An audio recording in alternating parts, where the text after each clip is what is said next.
All right, ladies and gents, this is episode 2, Timeout with Raw Talent. We're focusing on the strategy evolution and the glitches, Title Update 6, our favorite title update for Gears of War 2.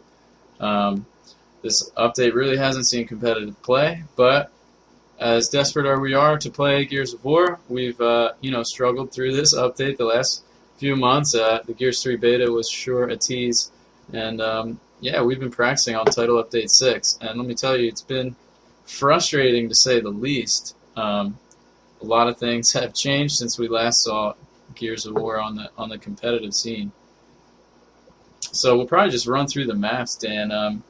I'm with Zero Xcel, and starting off with like Avalanche, for example, like how's your position possibly changed? Playing Title Update 6 the last couple of months. I would have to say that the largest change would be that there is no more stun grenades, smoke grenades that would pretty much knock you on the ground. Players on one good side, there's one good side, which is the cog side, will just push the truck and get the bow with no competition. There's really no way to contest it or pretty much try and fight against it, especially if the other team has host. So you have to try to counter them as they're leaving the truck. Whereas before, you could cover it by just throwing in a smoke, or the person that would be behind me, because I play truck on Avalanche, would throw a smoke to their steps, which would pretty much isolate the person that was in the truck, so we could have a 2v1 on that guy. Right. That's how my spot has changed. So it used to be a lot of the strats were time smoke grenades. We had this ability to knock your opponent down, and now it's come to more of a shotgun fest, I guess. More gunfights, which obviously I prefer. But the problem with Title Update 6 is just the power of the shotgun, how ridiculous it is. So I play Street, I play the flank on Avalanche, and it's a 1v1 spot, which has kind of remained the same. You always send a guy over there, just in case. Sending forward a truck on Avalanche was never a good idea because you'll get crossed from faraway location. So it was really risky. But having that 1v1 Street, it's still there, so you match that guy. But it used to kind of come to a little bit of a Lancer battle. Sometimes you'd push a little bit, try to get the cross. Now it's honestly like, if you get out of the front spawn, it's like a race to that block. There's a mid block on the Street, and it's like the more pressure you can put on your opponent on the Street with the shotgun, the better. So usually, if I don't get that jump off the front spawn, if my opponent's like already at mid block, and my teammate at the staircase can't cross him, and he's pushing me, I'll usually just run and flank through the nades and try to get that 2v1 at stairs. Yeah, because it's not worth the time. Like, this guy had committed so much time to my side of the map. I have a sprint for a 2v1, and I mean, how we play is always take the 2v1 over anything. So, and I know like truck, when you guys, when I say you guys, whoever you're playing with, usually you and Cubano, Gabe play the spot over there. When you guys get a kill, that's like a 4v3 situation for our team. So I usually leave my 1v1 anyway. As people that I play against see me do all the time, because there's really no reason for me to fight that. I'm going to go meet up with my team, and we're going to have man advantage. But on the contrary, when you guys lose, like if you or Gabe die, like I have to push this 1v1. Like I have to fight it, and that's Gears of War in a nutshell. But aside from that, Avalanche still heavy dependent on the torque bow in Title Update 6. Occasionally you'll get a good cross in a 2v1, and it's really just meeting up with your team when you can, I would say. Yeah, I have to agree. So, moving on, I guess, to Blood Drive, we're moving through this cycle. If you want to open up on our old strategy on Blood Drive and where it is now, I don't know that it's changed too much, but...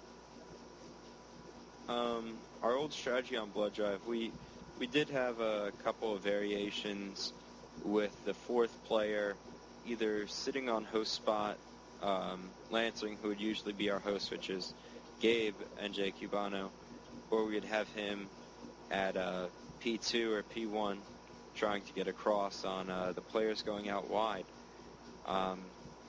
That strategy really hasn't changed at all for that map. It's still a shotgun fest out wide to try and grab the torque bow. It's still constantly 2 or 3 people pushing out wide. You still have the times which you could cut back on a player at sniper if he's isolated by himself and take out one player and get a 4v3 situation. So Blood Drive really hasn't changed with Title Update 6 like some of the other maps have. Yeah, I agree.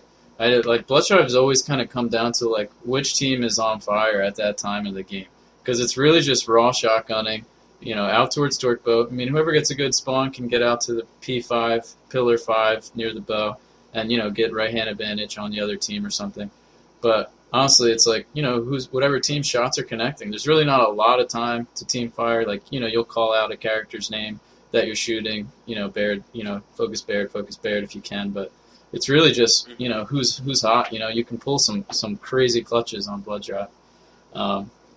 Recollecting like the strategy, at MLG and stuff, throwing smoke grenades at the opponent's staircase. Like, remember doing that and how glitchy was Blood Drive? How much did you hate it? Pretty much there was one smoke that if you didn't have front spawn, you would get hit by it going out wide every single time, and that would be one of the major changes, I guess, with Blood Drive. That's the only thing. The strat has stayed the same. You just removed the element of the smoke grenades.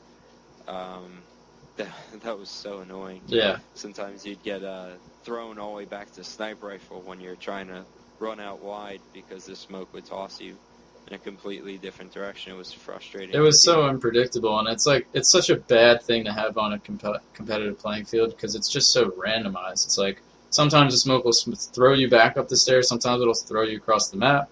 And then even on the offensive, you're shooting the guy that's down, yet he's not even dying, and he gets up and chunks you. But, I mean, we could go on forever with Gears 2 glitches. Hopefully we don't have to relive in those nightmares on September 20th. But, yeah, so forward through the cycle, Jacinto, I think, has probably had the largest changes with Title Update 6. I know our strategy's changed, and mostly everyone has. So what was our strat like running, back at competitive MLG days? What used to be like our base? Our base strat was a 2-2. There would be one player that would grab ink and come down to boom. There would be another player that would go to boom initially to stop the push or stop the grab for boom shot. We'd have one player playing the baby steps, which we call them, which are the steps leading down to boom shot from up top. He would be covering the house and letting anyone at boom shot know if someone goes into the middle house, and there would also be a player on Z. Yeah. That was our base strat. Yeah, that was base, and boom shot was the most important. Crossing down at boom shot was kind of like the most important thing. Like the guy at tree used to be able to cross the guy at boom block, and if you had mid-room, then you could get even more angles. So it was all about lancering the first kill. Now, Jacinto is 3 up top, I think, say the same, or 4 up top, I've seen some teams do. But our strat now is 3 up top, 1 boom. I don't think you should ever give up boom because, one person can get multiple kills. But it's all based on spawns for Title Update 6 on Jacinto. Like, front spawn has to roll into mid-room. Like, mid-room is really important. If you can get it and hold it, you have an advantage. You can look down at boom. And so basically what we've been doing is front spawn rolls into the mid-room. Second spawn hits the wall to watch the opponent with their shotgun. It's like 3 shotguns moving to mid-room. And the third guy, some teams send immediately to Z. Z is like lamppost, so he can watch snipe. But we send that guy with a shotgun up there too. Like the shotgun is so OD powerful that just send 3 shotguns to the middle. Like that back guy can look over to snipe and see if there's someone flanking. So just send 3 shotguns over there and just focus fire with your shotguns. Like it's that ridiculous. So if you're unable to get room, you kind of roll back and you work it from there and try to angle the guy down at boom or something. But it's just really like, bum rush to mid-room with shotguns. And honestly, Jacinto's gotten pretty fun. I kind of like it now. It's not as slow. It's really fast paced and it's pretty encouraging. You know, Hmm. but I say when like a team like pushes four up top and they come pushing across, you know, try to roll back, try to wait for your teammate with that boom shot to give up because they gave up a big power weapon. But Yeah. I enjoy Jacinto. I think it's cool. Um, go ahead. One thing I noticed with Jacinto now is because I play boom. Yeah, I've always played boom. I play the boom block. If you send a player up top to grab ink at a boom shot on Jacinto, as opposed to him coming directly down a boom, yeah, I will get in the boom and grab it before you could come down with that ink, right. because of the advantages of constantly rolling and speeding up. Uh, I'll be in and out way before you could ever come down with that Yeah, ink. So it's important to match the player at boom. And I don't think there's a large emphasis on the ink unless if you're running a counter strategy, which you'd want to ink out mid-room right, and do a boom push. right. That's absolutely right. Yeah, some people grab the ink and throw it at the mid room and you know push up top, but yeah, I mean, why waste time? You know, you can get out of there soon enough. Hmm.